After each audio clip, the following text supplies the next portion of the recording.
Om Gajanaya Namaha. This was the auspicious word which we'll be memorizing whenever we start any new thing. And I am starting my YouTube channel on this great auspicious day, Vinayaka Chavati or Ganesh Chaturthi.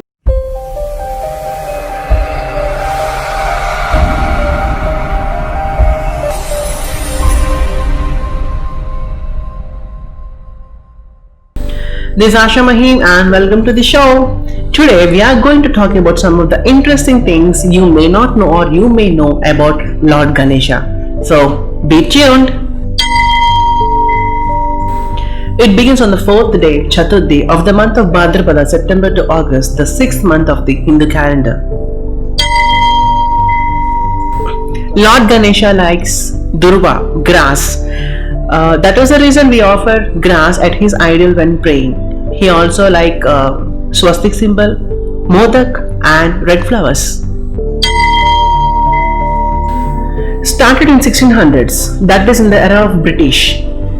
Chhatrapati Shivaji Maharaja was started doing this festival, and this festival was carried by Peshwas. After the fall of Peshwas, the fervor on the festival just faded away. And after that, in 1893, to bring the masses together, the freedom fighter Bal Gangadhar Tilak has urged all the masses to come and celebrate this festival. The inner meaning about this is he wants all the masses to make them together by this festival so that we can all fight against the British. You know or not, when we got independence, Ganesh Chaturthi was proclaimed to be the national festival. Dol Pacha was a part of military history. During the era of Shivaji Maharaja, this Dol was played to inspire the soldiers. This fueled their energies and built psychology to fight. And the current number was around like 2,500, which includes IT employees also. There were boys and girls together. The Dol was very big and heavy, and they used to strap them and play for 4 to 5 hours continuously. Hats off.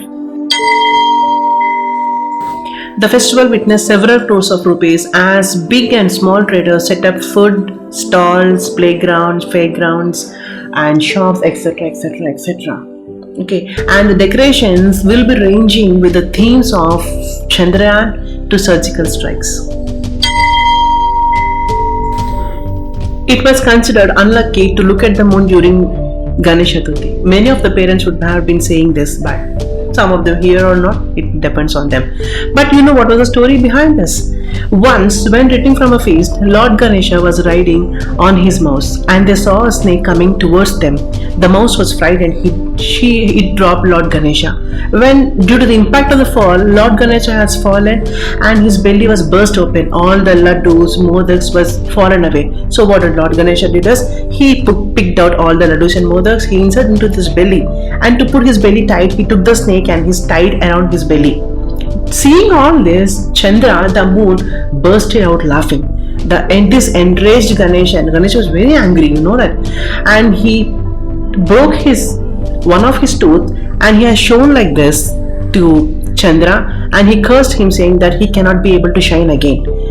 So all the gods and Chandra has pleaded him, and the curse was undone. But till now, the myth was still there. Many people will say that, okay, don't go after 6 o'clock, don't see the moon. It is unlucky to them. And you know what you have to do? If anyone sights the moon on Ganesh Chaturthi, to get rid of this is called as Mithya Dosha, you have to do the following. Simha, Prasena, Mavadiho, Simho, Jambavata Hataha, Sukumaraka, Maroditsava, Hesha, Fyamantakaha. Lord Ganesha and River Kaveri. There was a very small story, a very interesting one behind this. Once there was a major drought in some of the southern regions. So sage Agastya, what he did is, he came to Lord Shiva and he asked some drops of Ganga, and he put the drops of Ganga in his Kamandalam, and he wants to build a river in the affected areas. So he started on his way, and on his way he wanted to take some rest, and he put his Kamandalam on the ground and he took rest.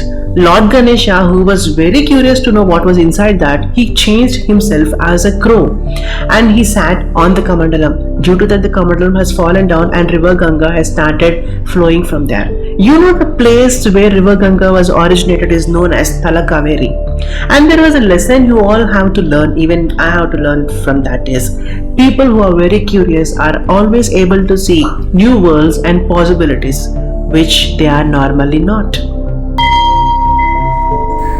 Lord Ganesha marriage story. This was something which was very interesting, and there were two stories behind this. One was, it was told like this: as Lord Ganesha has an elephant head and he is having a belly, no girl was ready to marry him. So this made him so angry that he used to trouble all the marriages of the demigods by using his mouse friends. So all the demigods went to Lord Brahma and asked him help.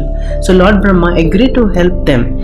So he created two beautiful girls known as Riddhi and Siddhi. Riddhi was wealth and prosperity, and Siddhi is spiritual and intellectual. So he made the two girls get married to Ganesha and solve the problem. And they had two sons also, who are Shubha, auspiciousness, and Labha, prophet.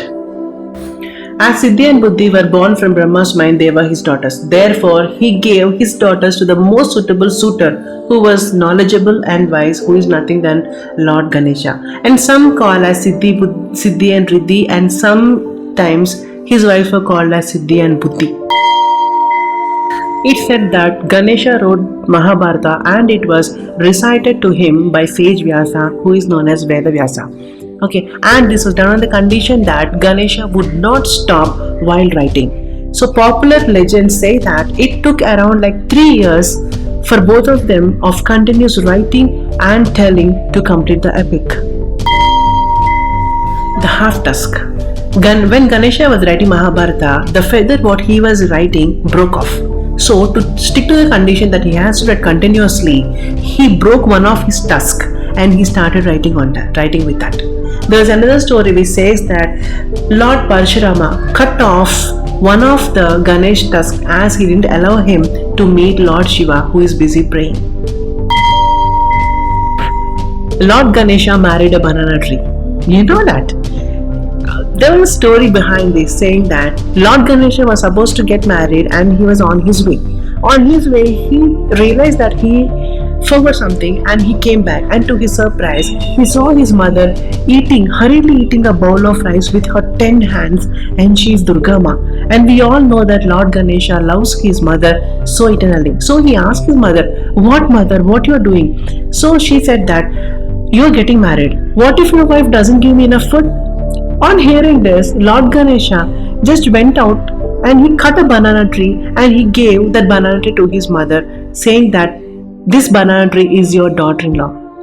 And this gesture of giving banana tree to his mother was saying that the mother will be fed enough food all throughout her life. The 8 incarnations of Lord Ganesha. 1. Vakratunda, Ekadanta, Mahodara, Gajanana, Lambodara, Vikata, Vignaraja, Dhumravarna. The story of Ganesha and Tulsi. Once upon a time, Ganesha was been meditating at the banks of river Ganga, and Tulsi Devi, who was crossing the river Ganga, saw Ganesha and she was very much amazed because of the charm of Ganesha. And she came to him and asked him to marry her. At that time, Ganesha replied saying that he will not be getting married in his whole life. Tulsi Devi got very angry and she cursed Ganesha saying that he will be married very soon. And in turn, Ganesha cursed Tulsi saying that she will be a plant forever. And that was the reason we will be worshipping Tulsi Devi as a plant in front of our house and some in the backyards. And there is a special auspicious festival also. On that day, all the ladies will be decorating that Tulsi Devi mandapam and they will be giving puja to her. Ganapati Bappa Maurya. There was a story behind this. Maurya Gosavi was a very prominent saint in the 14th century in Puri, was a great devotee of Lord Ganesha. And when Lord Ganesha asked his wish, he said that his name should be associated with his festival forever. That was the reason whenever we call Ganapati Bappa, there is Maurya. And you all know that Maurya Gosavi lived for around 186 years. Wow. For householders, it is strongly advisable to keep left-sided Ganesha. Left-side Ganesha represents Idanadi. He is also called as Vamamukhi and Vastu Ganesha. The left-side Ganesha gives cooling, nourishing and relaxing energy, and is also advised that the statues which are in households have to be in a sitting position, and for pandals, which is mandapas, it could be in a standing position. This was normally in the case of Ganesh statues in temples. The right-sided Ganesha has to be worshipped daily according to rituals. Any mistake in the ritual could bring wrath in the deity. The right-sided Ganesha are called as Dakshinmurti or Siddhivinayaka because when worshipped daily or correctly, it gives quick results or siddhis. We see very rarely where the Ganesha has a straight trunk. Okay, it represents that Sushmanadi is entirely open, and these type of statues are very rare and special. Even more special is that when the trunk is straight and at the last it was swung upright in the air, it means that Kundalini Shakti has reached the Sahasra. Thanks for watching these interesting facts. Hope you all enjoyed, and now you can see my video, and the younger people can tell to the older people some of the facts, and some of the older people can tell their youngsters some of these facts. According to my research, these facts are very much true because I saw many stories and they were all the same. Hope you celebrate this festival very good and happily during this lockdown period also. Happy Ganesh Chaturthi to one and all. This is Asha Mahi signing off.